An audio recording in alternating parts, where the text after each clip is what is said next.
afternoon, people. It's the A-Team, Rate My Beer, PJT, SJ. So, what we're doing today, as you would have seen from the thumbnail, is a Love Lane triple. That's how good we are to you lot, isn't it? A Home Bargains treble. You know? Something Sups just dreams of now, isn't it? When you think of trebles. Well, I mean, Sups couldn't drink 3 of these, could he? He'd have one of them and he'd be in bed. Oh yeah, be cuddled up with his hot water bottle going, my neck, PJT. And then he'd be hungover for a week. Well, yeah, telling me he's drank 15 beers when he's only drank 3. But I'm not saying a word. Anyway, first we're going to do the session IPA. And there's a lot of you that know me on here, more so than him. These are probably not our things, to be honest. I don't know about these glasses before I pour because they come out, maybe the dishwasher out the cupboard. But I said to Sean, it's one way to introduce him to the differences. We'll buy a pale ale, an Aussie pale ale, and a session IPA. You know, just to give it a thought. We don't expect nothing out of it. They're only £1.15 each for 440ml. This one, as you'll have seen, comes in at 3.8. I mean, they're not new, but I think one of them is quite new. A special release. Special, like the wife. Wow. I've got a funny feeling that. I think I saw JB's review of that. That's not bad, but we'll go into that after. Love Lane's Brewery, home is in the heart of Liverpool. Vibrant Baltic Triangle, a place full of doers, creators and makers. I don't know about that. Well, at least Neil lives there. John Lennon used to live there a long time ago. Classic session IPA brewed with a variety of New World hops to deliver a balanced, fruity bitterness. And it's also unfiltered, which is interesting. So maybe some sediment? Yeah, I do like something unfiltered. The malts are pale malt, Vienna, Cara and wheat. Do you know what? For what that is, sounds all right. Not meant to say, you want to do that one? Sure. There you go. Give her a pour and see what we get. Oh, lively. Excited. Yeah. God knows. I don't know where that come from, haven't he? I mean, we took them out of the fridge, but literally only 10 minutes ago. They probably should have come out a little bit earlier, innit? But we'll mess around, and while we're talking on here, we'll just see what we get, as I say. Since it's unfiltered, give it a shake at the end. Yeah, you never know. Like I say, I did think we were going to get the dirtiness, as people say, from the glass, which you can't really help when it's gone through the dishwasher, can you? I'm not seeing any sediment. No, nor me. So, unfiltered, but there is a bit of fruit. I'm getting a bit of that. Not a lot, but a little bit. So, Love Lane. He's not used to putting the glasses up, the things up front yet. No, it escaped me. The one that does me the worst is when it's two-sided, and I twist it round when I used to stand there. And I think, well, I've turned that round already, and of course you have, but it's two-sided. You want to put it up to the camera? Yeah, put it up to the camera, like I say. The bubbles are decently tightly packed. Yeah. Nice pininess, tropical fruit.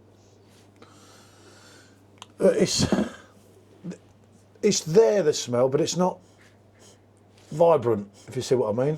Yeah, it's not exactly jumping out at you. It's not very aromatic. That's probably where it's a session IPA. I get that. You want to go in first, feel free. He who dares wins, he who hesitates don't. As I say, I think possibly the first time on a session IPA for him. He's tried a couple of odd ones. Don't worry, he's got a stout to do later. Oh, I guess he's not at that age yet. Oh. And it just leaves a terrible taste on the tongue.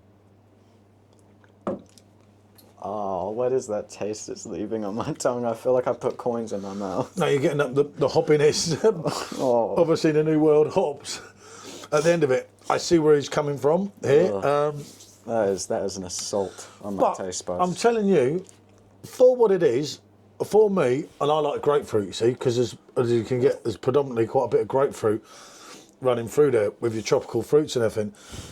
It's not that bad on a hot summer's day. I don't think if I was in the middle of the Nevada desert with nothing but this can in my pocket that I would bother to drink it. Speak for yourself, I certainly would.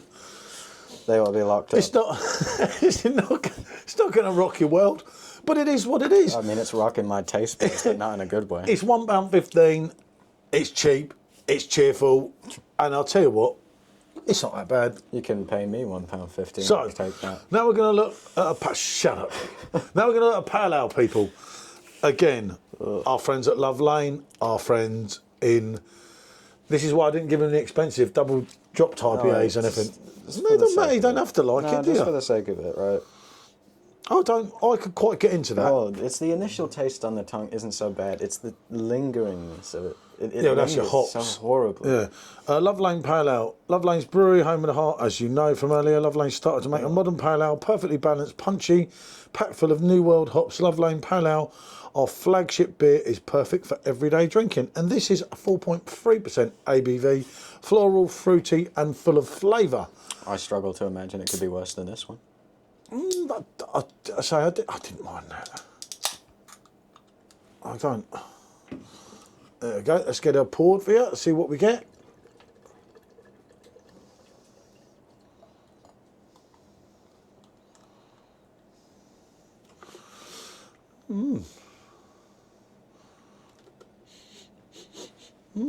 Seems a little bit darker on the colour. It's more hazy as well, isn't it? Am I right in saying that? No, I'd say this one's more cloudy. I don't think that. This one's definitely more cloudy. Look at that. What a glass, eh? Look at a glass. That's perfect for that. You're welcome. Perfect for a 440ml can. Well, about time I'm supplying all the beer. Right. Let's have a go. Yeah, I don't know if that's going to be for you. Now, that's got that dankness, pininess as well. I thought as a pale ale, it might not be so hoppy. That was my thing. Then he might like the fruit. I don't know. Give it a go. It might not quite go to my plan. You know what? It's less abrasive than the other one on the aftertaste. I think if I bought and paid for this, I could drink it. If I bought and paid for this, I would struggle to drink it. It's like pineapple or something, isn't it? Citrus, yeah? That's not anywhere near as bad. There's a definite pininess in it. The flavour of it... I don't know about biscuit. I get the flute and the floral, but I don't know about biscuit. It's not immaculate, but it just doesn't linger as terribly as this one did. Yeah, because that's an IPA, that's a pale ale. Remember, I'm no expert on any of these myself. This was more M's 40, but rather than doing some of M's, I know M's not great, as we found out again today, and she won't be doing a beer review anytime soon. There'll be at least us two for the next week, I would say, at least. Aren't you lucky? Oh, good Lord. Do you know what? Again, you've got your fruit, like I say, your pineapple, your citrus, your grapefruit, all mixed in there. What did I say? That was 4.3. That's not too bad. You see, for me, that's more like a session pale ale at 4.3. Oh, whenever I burp, it's just... Yeah, because of the hoppiness of it. Right, let's get the big player. The new one. It may be brewed on the Mersey, but this citrusy power is packed with our favourite Aussie hops, bringing you the aroma of sweet mandarin, citrus pill, and tropical fruit from down under. Balance and easy drinking. Grab a cold one and put a shrimp on the barbie. I don't like shrimps. Extra pale, light Munich and wheat. This is more going towards a German effect for you with fruit. So you might be the hops, Eclipse, Enigma, Galaxy, mandarin, tropical fruit, citrus, and pill. So far, I haven't been so appointed by Liverpool. I'm hoping the Aussies can bring it back. Yeah, you'd like their lager. I didn't pick that up, honestly. Funny enough, we got Love Lane glasses. I should have thought about that. Didn't even give it a thought. We actually do. I think we have a couple of them. I brought a pack before for M. Obviously, they're owned by Home Bargains now. That one is much cloudier. Yeah, it's completely opaque, whereas the other two are translucent. Look at that. Much darker as well. Yep. So. And look at the head. It's like a head that's gone through the physics, isn't it? It's much closer. Oh, God, I don't know if that's going to be your thing. Oh, what is that smell? Just have a gulp. Don't worry about the smell. No, but I'm trying to identify what it is. Like, it's a mandarin, maybe? Yeah, there's a few things there going on there. It might taste a lot better than it smells. That is never gracing my mouth again. Oh, okay. He's not a fan here, people. As I said to you, I'd introduce him to not only some of my favourite beers, but also some different beers. What have I done wrong to you, pal? What have I done wrong? It doesn't matter. That's what I said. They were £1.15 each. It's got sort of a, I don't know how to describe this, a bready aftertaste. In like a really unpleasant way. Yeah, see, that for me goes along more to a hazy pale rather than a. Well, then again, an Aussie pale ale may well be a hazy ale. I don't know anything about that, but it is a special release. Yeah, I'm getting the mandarin, getting the citrus, and that's quite, for that money, as far as pale ales go, that is good value for money. It's packed with flavour. Oh, got the old burping in myself, but there's a lot going on. Like I say, I'm not a fan of all this lot, full stop. As I said to you, it's just something different. Just so that I'm not just basically getting him to review all the same stuff. I can still taste that one. I can still taste it now. You can see how much he's loved the session IPA there, but as I say, the idea is rather than just do wheat beers and the odd lager, was to kind of like, you know, put it out there more so that you try these. Because he could look back at this review, literally, in 2 or 3 years' time, be drinking IPAs that happens to a lot of people, and you're like, I can't believe I didn't like that. What was wrong with me? You know, and I've changed a lot, but I'm always going to be more of a wheat beer, a pilsner, a sour man, you know, a saison. I'd say the same, minus the sours. You know, yeah. You know, you like your Hellies. I'm not so keen on the Hellies, you see, because I find them too sweet. These are what they are. And in all due honesty, I'm not going to single any of them out, but they're doing a good job for their money, you know. I mean, yeah, I wouldn't single any of them out. I think if this is your thing, you'd probably like it. It's just, it is most certainly not mine. I will not lie. And you've tried an Aussie pale, a session IPA. I think the immediate taste, this one was the worst. It had that sort of bready taste in some way. I don't know how to describe it. This one takes the cake because I can still taste it now. Oh, I didn't think it was that bad. I can still taste it on my tongue. That stupid aftertaste it has. Ugh. Lovely, lovely grapefruit on that. And I'm actually getting the grapefruit on the aftertaste, but you know, there is a slight hoppiness, a dankness on the aftertaste that's kind of, it takes a bit of getting used to. I used to be the same as you, not that long ago either, with these things. Ugh. Well, I think we learned he's not going to be doing the hazy IPAs and everything, is he? I mean, we can, but it wouldn't be of much good. No, we'll leave them. That's why, as I say, we got these rather than doing the top bits of the fridge. Or I was going to look at like Punk IPA, Hop Skip on the keg for him. But as you can see from these, it's not a good idea to do at this precise moment in time. His palate's not that way inclined. I might bring out the wheat IPA from Hackney next week with the Meteor. I'm going to think about that.